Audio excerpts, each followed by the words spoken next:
So 8,000 new police officers if the Conservatives win the election. What's the idea? Well, we are very proud of the fact that we've recruited 20,000 police officers already. We've delivered on that previous manifesto commitment. And what we're saying is we're going to go further.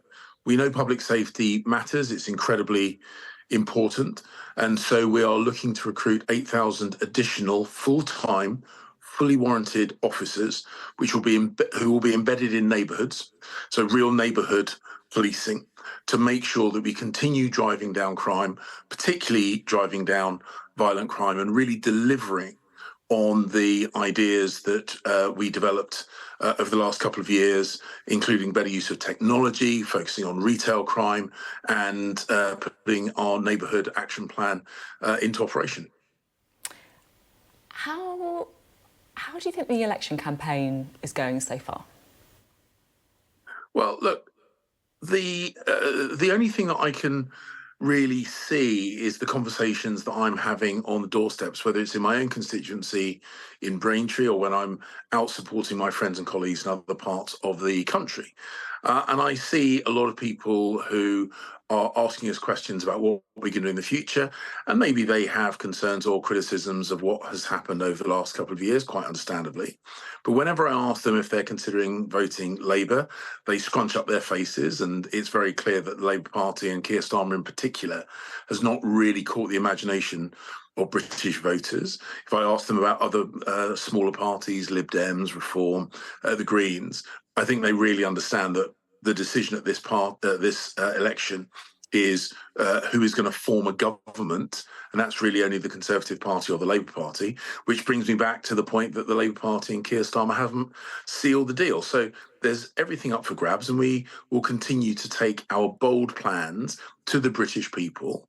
And I'm confident that when they compare our option, our proposition, with a Labour Party vacuum, that will make a difference at polling day.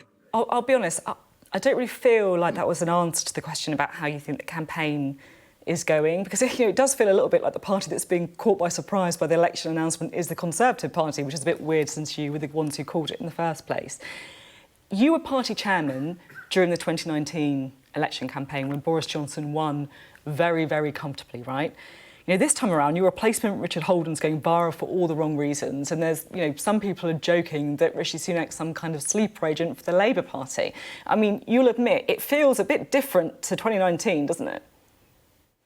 Well, every election campaign is different. I was very proud of the operation that I ran at CCHQ, but I visited CCHQ. A lot of the same people there, a lot of the volunteers that have come back. Richard Holden is... Sorry? Are you proud of this election campaign in 2024? Well, as I say, yes. And I know in your package, and of course, as the party of government, as the incumbent, we are under more scrutiny than other political parties. I totally get that. And it's completely legitimate. But, I look at the Labour Party where, Keir Starmer basically got bullied into accepting Diane Abbott as a candidate by Angela Rayner. We've got Labour shadow cabinet spokespeople who are contradicting each other. We'll talk more about the Labour Party with our Labour interviews later. No, but Sophie, the point I'm making is in your package, you're focusing on the things in our campaign that have not gone the way we would want. But the point I'm making is that happens. You're the Conservative Party that happens in every party's campaign. And the Labour Party have been wrong-footed just as many times as anybody else. In football terms, it feels a bit like right now, you're 5-0 down, you need all your strikers on the pitch. Would you like to see Boris Johnson playing more of a role in the election campaign? Well, I'm always keen to get the whole Conservative family campaigning as hard as possible at a general election. So, of course, all the members of the party, all the people who want to see a Conservative government and want to protect the British people from the bonkers ideas that the Labour Party are putting forward. So you would? Is that a yes? Is that a yes? Yeah, Boris Johnson is a subset of everybody, yes. So in terms of the Venn diagram, that I would like to see everybody who is a Conservative out campaigning for the Conservative Party, and that by definition also includes Boris Johnson. OK.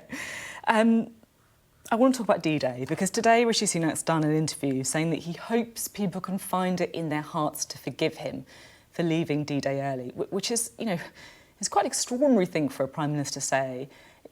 Is he a bit broken, do you think, by what's happened?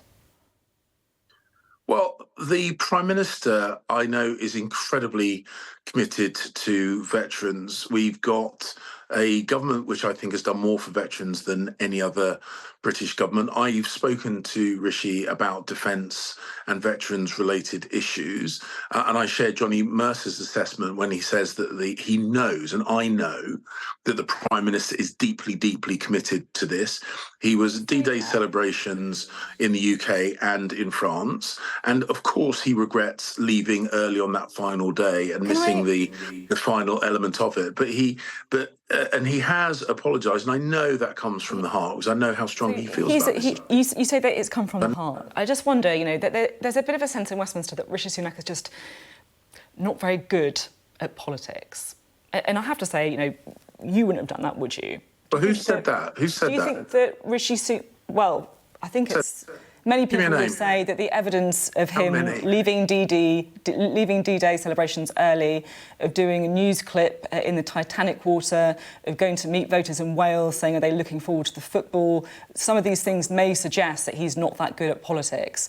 Do you think he's been well advised? As I said, Sophie, the point is, as I have said, we've had elements of every political party's campaign that doesn't go exactly how you want them to. That is the nature of campaigning, and I could list just as many from the Labour Party. So the point is that what you do is you take your ideas to the British people.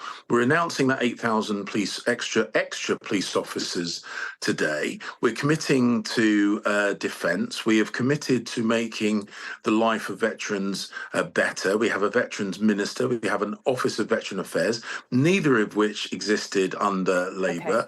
We are making sure that veterans have speedy access to public services and cheaper public transport. That is the Prime Minister's commitment to veterans. And he said that it was a mistake to miss that, final element of the D-Day commemoration, and he's apologised for that. I take him, at his word on that because I know how strongly he feels about this issue. You ran for the leadership back in 2019. You didn't win, so since then, of course, you've had to follow other people's visions for the Conservative Party. If the ball were to come loose at the back of the scrum, as somebody once said, would you be tempted to have another go at all? So my focus and my advice to everyone else who wears a blue rosette at this election is to focus relentlessly on protecting the British people from the catastrophic impacts of a flip-flopping, weakly-led Labour government. That's what I am relentlessly focused on. And anyone who is doing their planning as to what they might personally do in the event of our failure should be advised to turn that energy into making sure that we don't fail at this general election, because the people who will suffer are those families who will get that £2,000 extra tax burden under Labour, a Labour Party that has spectacularly failed to support the government when I have tried to protect our borders, voting over 130 times against toughening our borders. A leader who has been we've got the message on the Labour Party, and you might hate me for this, but you weren't ruling it out there, were you? That's the choice at the general election. That is the choice at the general election, and I'm relentlessly focused. You might hate me for it, but you weren't ruling it out in that answer, were you? Look, I've said I'm not thinking about it. I'm thinking about how we get a Conservative victory at this general election. OK, thank you very much indeed, Home Secretary James Cleverly. Thank you. Thank you.